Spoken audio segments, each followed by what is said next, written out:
आमचे म्युझिक की शानदार प्रस्तुती।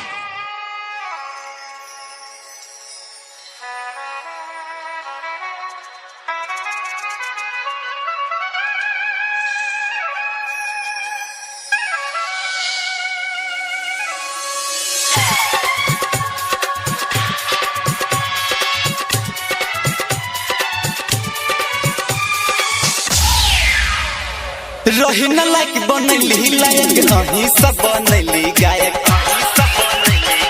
रही न लायक बनैली लायक अही सब बनैली गायक अहाँ सबक प्यार के गुणगान करै छी हे यौ मैथिली सरोता पर नाम करै छी हे यौ अहाँ सबके हम त प्रणाम करै छी।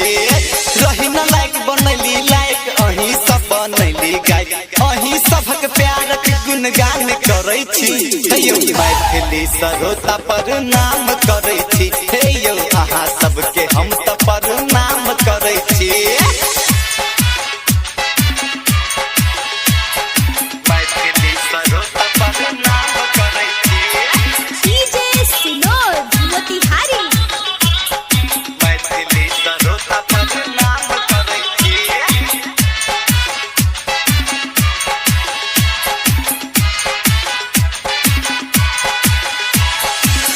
जिंदगी में है बड़ी हमरा त दुख यौ अहाँ सबक प्यार पा कहे बड़ी खुश यौ अहाँ सबक प्यार पा कहे बड़ी खुश यौ। जिंदगी में है बड़ी हमरा त दुख यौ अहाँ सबक प्यार पा कहे बड़ी खुश यौ। अहाँ के दुलार पा क गिरतन लोरी यौ जिंदगी में हमरा भ जेतै ई जोड़ियो हाथ जोड़ बिनती बर्बाद करै छी मैथिली सरोता पर नाम करै छी हे यौ अहाँ सबके हम त प्रणाम करै छी। डीजे सिनोद मोतिहारी।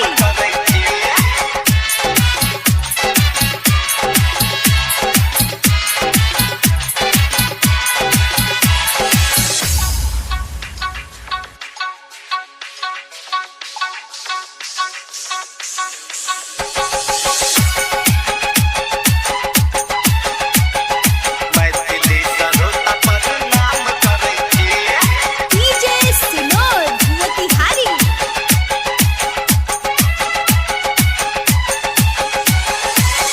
जीरो सहीरो वहाँ कत के बनेलिए ही अपना शीश द के आगा बढ़ेलिए अपना शीश द के आगा बढ़ेलिए।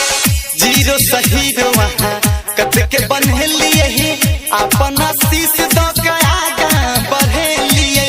एही सब त मन में हम हूँ प्यास जगेलिए ही अही पर हम हूँ तास कलेलिए अही सबक नामक गुणगान करै छी गुणगान करै छी। मैथिली सरोता पर नाम करै छी हे यौ अहाँ सबके हम त प्रणाम करै छी। मैथिली सरोता पर नाम करै छी। डीजे सिनोद मोतिहारी।